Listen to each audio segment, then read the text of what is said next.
di sekitar kita itu bisa saja lebih dari beberapa tujuan. Ada yang bertanya benar-benar direct speech act, ada yang muter-muter pakai implikator seperti yang sudah saya jelaskan sebelumnya, atau sebagainya. Menginvite seseorang itu juga caranya berbeda-beda, gitu ya, tergantung kedekatan sosial, tergantung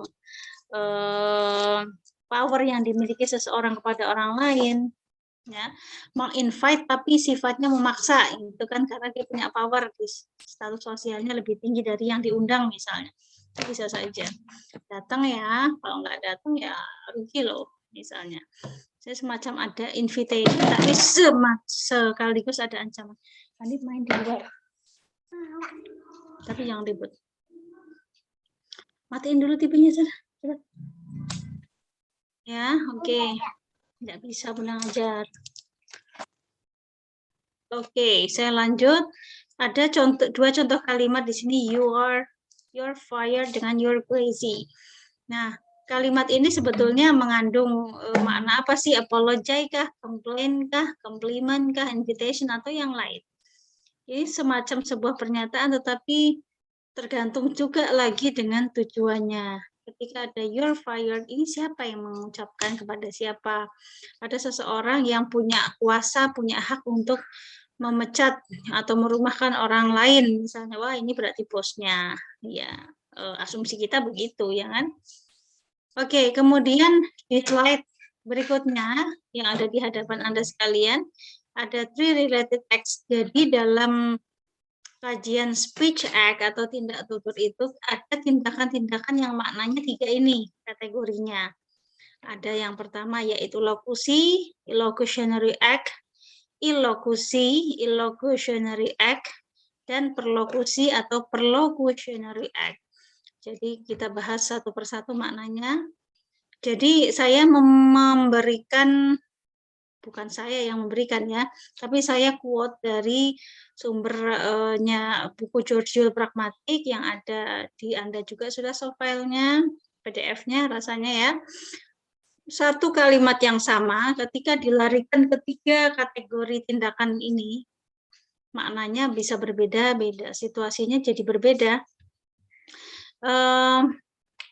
Kenapa begitu? Karena dari definisi ketiganya itu berbeda juga. Lokusi adalah the basic acts of utterance, tindakan dasar ya dari sebuah ujaran. Maksudnya tindakan dasar itu di sini ketika seseorang mengucapkan sebuah pernyataan, anggaplah begitu, contohnya sebuah pernyataan, maka dia sedang melakukan sebuah tindakan berupa ujaran tersebut, hanya mengucapkan, bisa jadi tanpa intinya minim tujuan ya, minim fungsi kalau locutionary act ini, karena di sini adalah basicnya adalah the act of saying something, tindakan mengatakan sesuatu, tindakan. Jadi ketika seseorang melakukan sesuatu berupa ujaran itu disebut speech act, teman-teman, dengan tujuan tertentu ya pastinya. Contohnya misalnya di sini, I've just made some coffee. Saya baru saja membuat anggaplah beberapa cangkir kopi gitu ya di sini ya. Maka makna dari kalimat ini ketika dilarikan ke kategori yang pertama ini, maknanya adalah sebuah tindakan yang ya udah statement biasa tanpa ada maksud. Tapi akan berbeda ketika I've just made some coffee ini kita larikan ke kategori yang kedua yaitu illocutionary act, di mana definisinya ini adalah performance ya, performed an utterance with some kind of function in mind. Dari definisi keduanya, dari lokusi ke illokusi saja udah berbeda. Kalau lokusi just say something without any intentions meaning misalnya, tapi kalau illokusi adalah sebuah ujaran yang ditunjukkan dengan maksud tertentu. Katakanlah tadi saya bilang kalimatnya sama, I've just made some coffee. Ketika dilarikan kalimat ini ke dalam illokusi, maka maknanya teman-teman, sekali lagi tujuannya bisa lebih dari satu. Kalau lokusi tadi bisanya oke, saya tiba-tiba masuk ke sebuah ruangan dosen gitu ya. Kemudian saya membawa beberapa cangkir kopi ala-ala kalau di film Korea atau di Amerika gitu lengkapnya. Gelas kopinya yang ditenteng gitu ya di Amerika misalnya, keren ya nampaknya ya. Kalau kita pakai kresek, pakai plastik gula yang 1 kilo gitu kali ya. Tapi sekarang sudah mulai ini sih, mulai, luar biasa menjamur ya kedai kopi. Ya minimal kita pakai gelas yang dikasih tutup inilah ya, itu beda rasanya, beda feel-nya beda ya. Rasanya kelasnya beda itu. Oke, ketika saya masuk ke ruangan membawa beberapa kopi yang saya buat sendiri dengan kalimat I've just made some coffee, maka ketika dilarikan kalimat ini ke illocutionary act, maknanya bisa saja tetap masih sebuah statement, masih makna lokusi, bisa jadi an offer, sebuah penawaran, explanation, dan maksud lain gitu loh ya. Semoga paham ya. Jadi kalau illocutionary act itu kita punya some kind of function in mind. Jadi kita punya tujuan tertentu ketika mengucapkan sesuatu apapun itu. I've just made some coffee loh. Kalau kalian mau ambil sendiri ya di mejaku. Nah, ada lanjutan misalnya dari itu. Tapi kan enggak, bahasa itu tidak harus lengkap itu, teman-teman. Yang penting komunikasinya jalan, nyampe pendengar ke lawan bicara kita. Oke, misalnya dari kalimat ini saja, I'll see you later. Maka I'll see you later ini bisa maknanya 3 kalau atau lebih mungkin ya. Terserah Anda mengartikan kalimat I'll see you later itu apa. Jadi kalau yang saya temukan di sini ada 3 makna yang bisa kita gali dari kalimat ini. I'll see you later itu bisa 1, bisa I predict bahwa kondisi ini akan bahwa si I ini subjek I akan berjumpa dengan si you itu kemudian entah kapan itu. Kemudian yang B setelah predict itu promise. Berarti ada seseorang yang berjanji kepada orang lain untuk melihatnya kembali. Kemudian yang C I warn you, saya mau warning ya. Apa sih warning? Memperingatkan kamu bahwa misalnya si you ini punya kondisinya punya utang misalnya kepada si I, maka si I ini I'll see you later pakai gitu ya, pakai tatapan mata yang tajam gitu ya, dengan itu sudah maksudnya ancaman, bukan prediksi lagi, bukan promising lagi. So the meaning is the meaning of a statement depends on the situations, depends on the participants of the communications itself ya. Nah, yang ketiga ada perlokusi, teman-teman.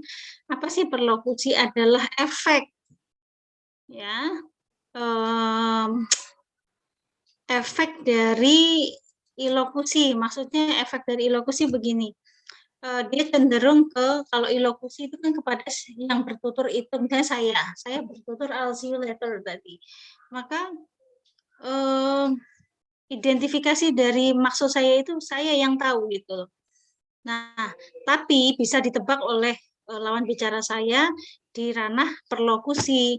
Jadi perlokusi itu adalah efek dari ilokusi kepada seseorang. Jadi efek lebih ke ini ya, pendengarnya atau lebih ke lawan tutur kita.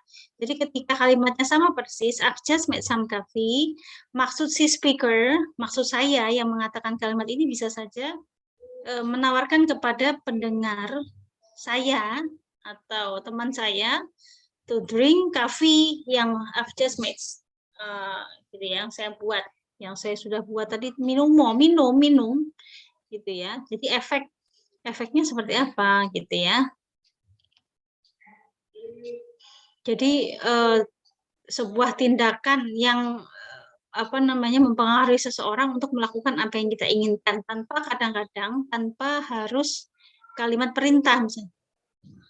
Minum nih kopi yang kubuat, itu nggak harus, bahasa itu tidak harus seperti itu.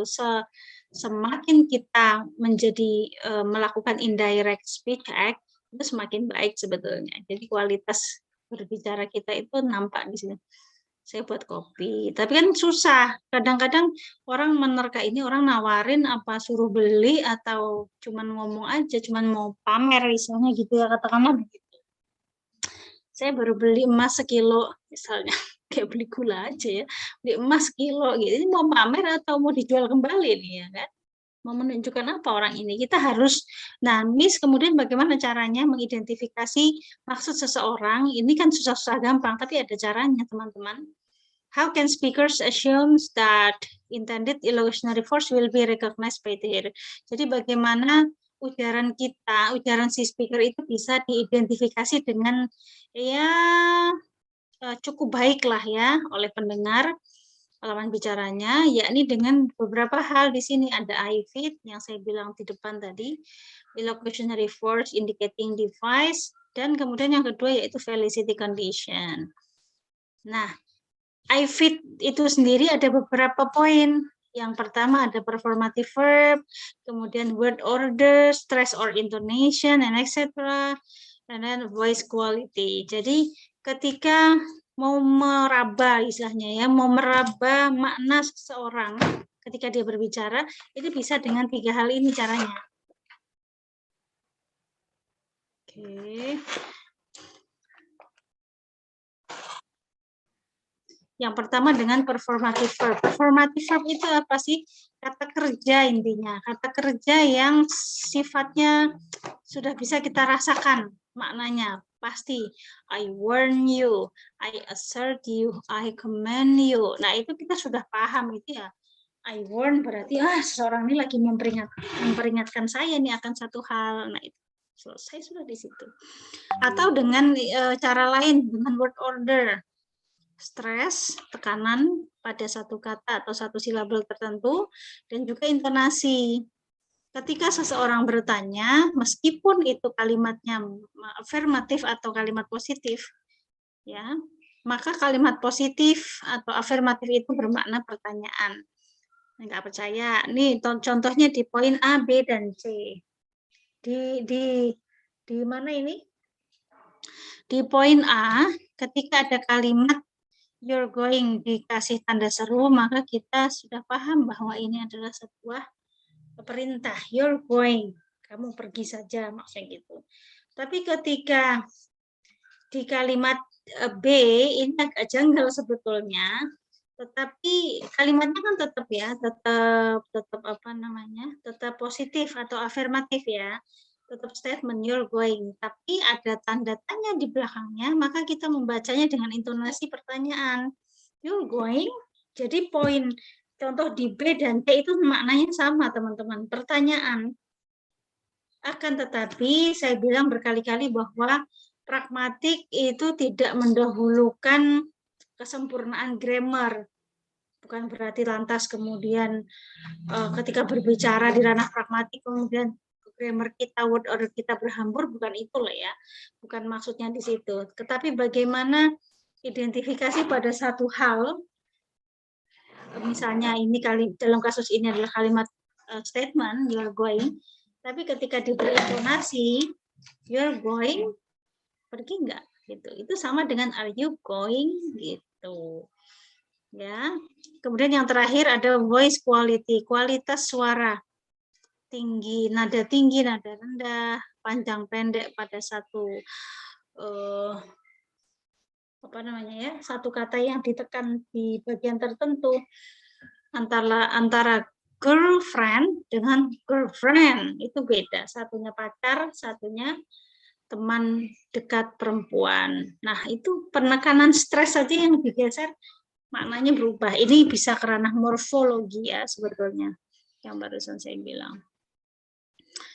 Nah, felicity condition misalnya kita bisa melihat sebuah pernyataan itu sebuah promising atau warning itu dari kalimat yang tertera atau kita dengar gitu ya. Misalnya ada kalimat nanti malam saya akan datang ke rumahmu ya. Nanti malamnya itu pokoknya malam, mau jam 7 malam, mau jam 8 malam, jam 12 malam. Jam 1 enggak ya, dini hari sudah ganti jam, ganti tanggal ya. Jadi sebuah promising, bedakan dengan kalimat jangan bermain api. Ada tanda seru itu luar biasa loh tanda seru ya. Performative verbs yang misalnya I hereby warn you that bla bla bla. Ini contohnya performative verb. yang saya garis bawahi, underline words yang di nomor 1 sampai 9. I assert, I ask, I order, I request, I threaten, I warn, I promise, I advise, I bet, dan sebagainya. Jadi apakah hanya 9 ini Miss yang disebut performative verb? Ya tentu saja tidak. Kalimat yang kita rasakan itu sebuah apa ya, performative verb ya. Anda bisa googling setelah ini ya, untuk melihat contoh-contoh yang lebih lengkap mungkin di internet atau di sumber terpercaya, bahwa performative verb ini fungsinya adalah untuk menunjukkan sebuah lebih menekankan sebuah ujaran tertentu. Enggak pakai misalnya apa ya, misalnya I can do this. Nah, I can itu kan saya bisa gitu, bisa, atau apalagi I may. Saya mungkin. Nah, mungkin dia belum yakin. Aduh.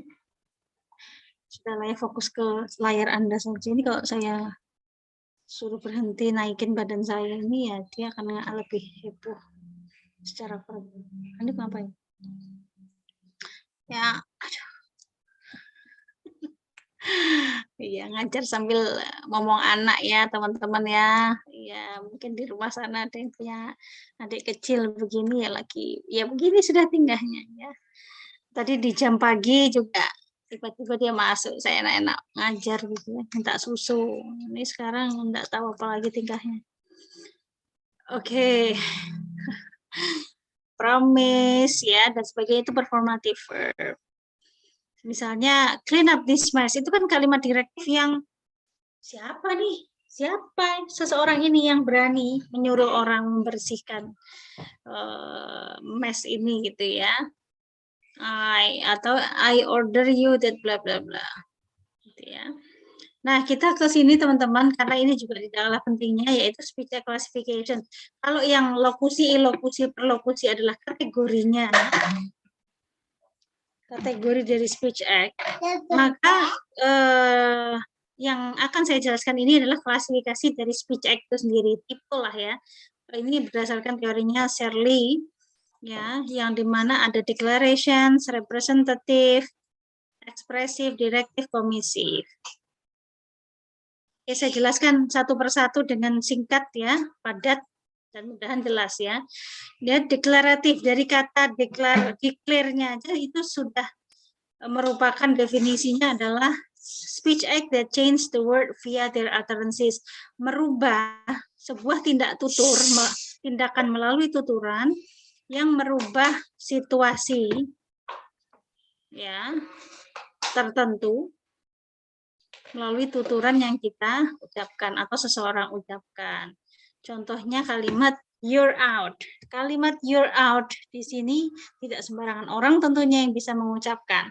Perlu power, perlu kesesuaian ya, siapa yang memproduksi kalimat ini dan siapa yang boleh menerimanya. Oke. Kemudian yang kedua ada representative. Speech act that state what the speaker believes to be the case or not. Sesuatu yang dipercaya oleh si speaker akan kebenaran atau ketidakbenaran akan sesuatu. Misalnya ada kalimat the earth is flat. Kepercayaan seseorang ini kan, keyakinan seseorang itu kadang kita sulit loh merubahnya gitu ya. Ya, bentar. Makanya belum jamnya sebentar, Nak. Maka disebutlah di sini representatif gitu ya. Oke, yang ketiga ada ekspresif. Namanya juga ekspresif ya. Jadi segala sesuatu yang diekspresikan keluar dari feeling seseorang yang mengucapkan itu klasifikasinya ke expressive speech act. Ya. Yang dirasakan oleh speaker. Dalam hal apa? Dalam hal apapun, misalnya makanya kita kadang-kadang suka dengar kalimat orang yang ngatain temannya, misalnya kamu tuh terlalu ekspresif, apa-apa terlalu ekspresif, apa-apa diekspresikan gitu ya. Maka contohnya I'm really sorry, oh I'm so happy to be here gitu ya. Padahal biasanya juga dia di situ gitu ya. Itu termasuk kalimat ekspresif speech act. Kemudian yang keempat ya, ada direktif. Direktif sudah paham ya. Tindak tutur yang digunakan seseorang kepada orang lain untuk melakukan, supaya orang lain itu melakukan apa yang dia inginkan. Give me a cup of coffee, make it black. Siapa yang berhak berbicara kalimat ini dan siapa yang wajib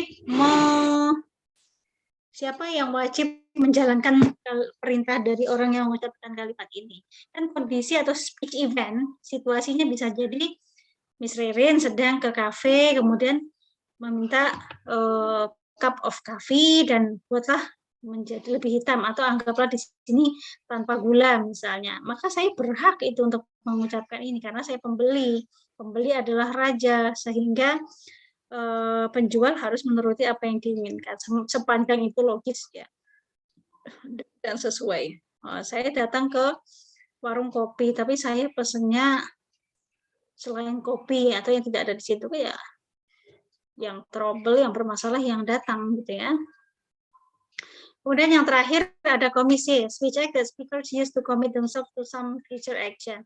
Ini komisif ini adalah tindak tutur yang dimana speaker, katakanlah saya sebagai speaker itu komit kepada apa yang saya ucapkan yang ada gunanya buat kehidupan saya di yang akan datang, di kehidupan saya di masa depan gitu ya. Masa depan itu maksudnya efek dari apa yang saya katakan, apa yang saya ujarkan di sini efeknya masih bisa kita rasakan besok atau setelah ini, setelah ucapan ini diujarkan gitu ya. Misalnya kalimat I'll be back, maka saya komit kepada diri saya sendiri bahwa saya akan kembali kepada satu kondisi yang misalnya itu ya, I'll be back to you, I'll be back as soon as possible to my house misalnya gitu ya. Berarti dari satu titik ke titik lain itu dia akan ada perubahan situasi. Oke, ada yang ditanyakan? Silahkan. Kalau direct indirect speech act ini, direct speech act adalah tindak tutur yang secara langsung seperti ini ya, direktif give me a cup of coffee, make it black, itu direct speech act. Tapi kalau indirect speech act semacam implikator dia jadinya. Kalau direct kan dia menggunakan literal manner. Making a direct literal utterance menggunakan performative verb. Nanti tolong dipelajari di slide ini yang mungkin saya lewati saja di sini atau sebentar saya singkat sekali saya jelaskan ya. Kalau yang indirect speech act di sini, what the speaker actually means is different from what she or he literally says. Nah ini kan jadi larinya ke implikator sebetulnya. Dia ingin ngomong A, tapi dia ngomongnya A, tapi maksudnya B, C, dan selanjutnya. Ya. Kalau speech event ini adalah situasi di mana speech act itu terjadi. Misalnya ketika ada kalimat I don't really like this misalnya, maka speech eventnya adalah complaining. Nggak harus loh pakai kata performative verb. I complain that I don't really like this.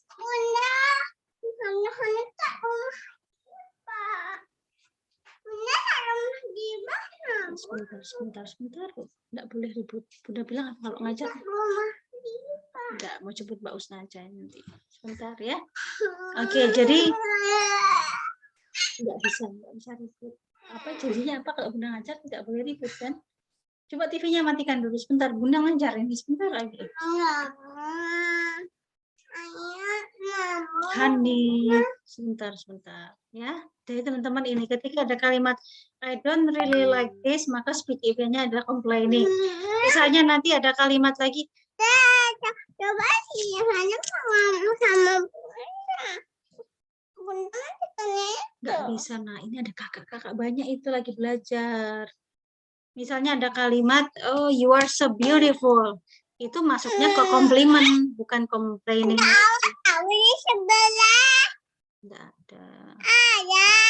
Oke teman-teman, kalau ada pertanyaan disimpan dulu untuk minggu depan. Insya Allah kita berjumpa lagi. Karena situasi di sini tidak kondusif dan saya bilang tadi saya peluang yang tidak bisa saya tunda. Mohon saya dimaafkan, dimaklumi berkali-kali ya minta dimaklumi. Sekian, tolong semuanya keluar dari Zoom-nya secepatnya. Tadi yang jam pagi ada saja yang tidak tahu kemana, tidak saya tunggu, tidak mau keluar gitu ya. Okay, I think that's all from me. Assalamualaikum warahmatullahi wabarakatuh, and good morning everyone. Have a good day. Waalaikumsalam.